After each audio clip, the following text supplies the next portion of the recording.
Today's topic is going to be about the quadratic formula and the discriminant, topics you've probably also seen before, at least to an extent. This is the quadratic formula. Some places call it the midnight formula because you're supposed to have it memorized even if you're ripped out of bed in the middle of the night. Given this quadratic that's already written equal to 0, that's important. You may need to convert things. You can take a look at what a, b, and c are. Importantly is the coefficients of x squared, x, and then the constant. It doesn't matter what comes first. You need to just make sure that it has the same relationship to the x and plug it into this formula to solve for x. This is derived by completing the square on this general form. The quadratic formula tells us a lot. You see also like the x equals negative b over 2a. There's the axis of symmetry, plus or minus because we have the roots on either side of those symmetrically. And then in here, we're going to have the discriminant. You'll see more about that in just a second. It's really nice to solve using the quadratic formula because unlike factoring, it always works. It's kind of the completing the square for you. So it's an easy go-to, even if it does get a little bit messy. It doesn't yet equal 0, so that's the first thing I have to do to subtract 10 from both sides. Negative 3x squared plus 2x plus 1. And you don't need to divide by anything. I know there's the PQ formula. You can leave it all like this. And looking at the relationships, A is the coefficient of x squared. You don't put the x's in it. B is the coefficient of x, and C is the constant. So if you have this formula, x equals negative b plus or minus, because the square root, b squared minus 4ac all over 2a. It is in your formula booklet. You probably have it memorized regardless. And then plugging in the values here. So x equals negative b. Always take a look at the sign with it. Negative positive 2. So negative 2 plus or minus b squared. It's wise to write things in parentheses. In this particular case, b is positive. But if you wrote a negative and didn't remember to put it in parentheses, you could get the wrong answer or even the result that it doesn't have a real answer. Same thing here. These are multiplication. They're not, if you forget the parentheses, it's not -4, -3 or anything. So parentheses are usually the reason we get problems in here if you've forgotten them.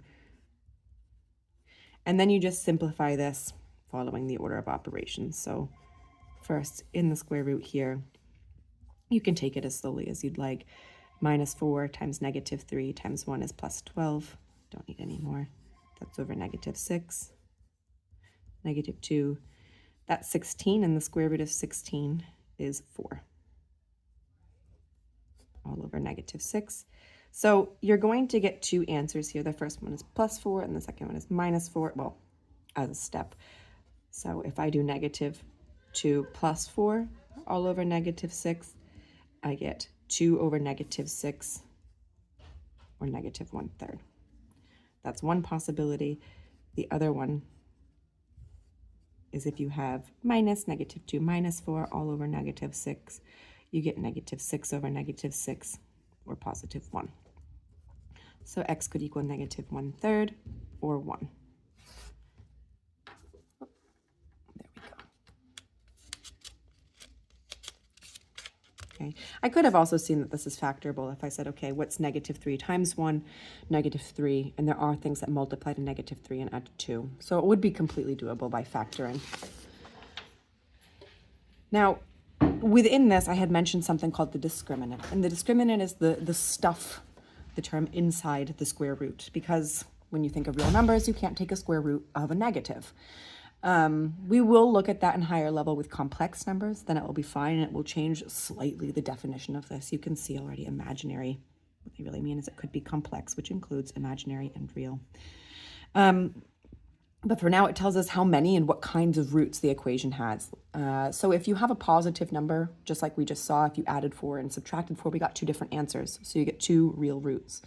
These answers are where they cross the x-intercept, or the x-axis. They are the x-intercepts.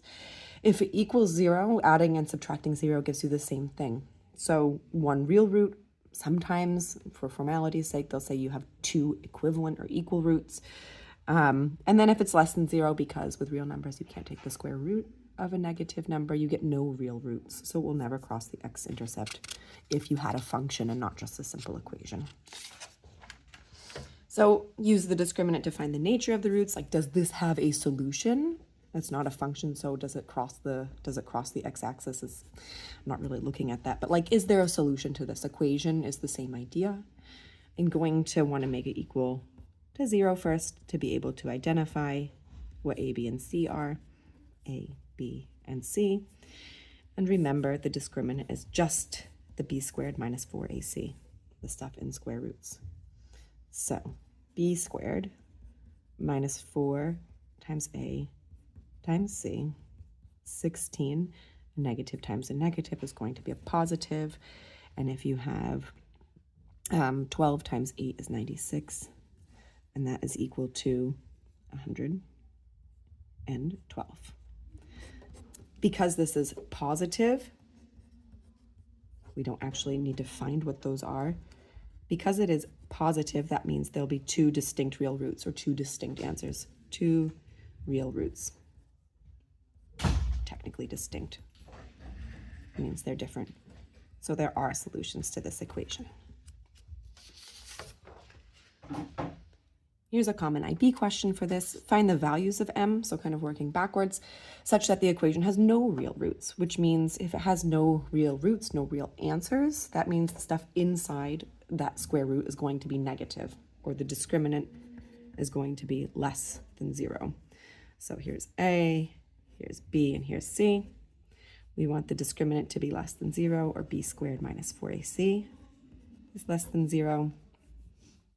So b squared is, here's a great example of when you should use parentheses, because if you did negative 6 squared, as we should, you'd get positive 36. But if you did negative and then 6 squared, you'd get negative 36, which wouldn't be correct. 3m, and then c is 1, and we want this to be less than 0 to have no real roots. 36 minus 12m, less than 0. And then if you solve this inequality, okay. If I had something where I was dividing or multiplying by a negative, be sure to flip your sign again. In the next class, we're going to look at solving quadratic inequalities. So in case you do get something here that has still m squared in it, perhaps there was an m and b, then we would get an m squared, what that will look like. And if you divide by 12, as long as then m is greater than 3, we would get an equation here that has no real roots.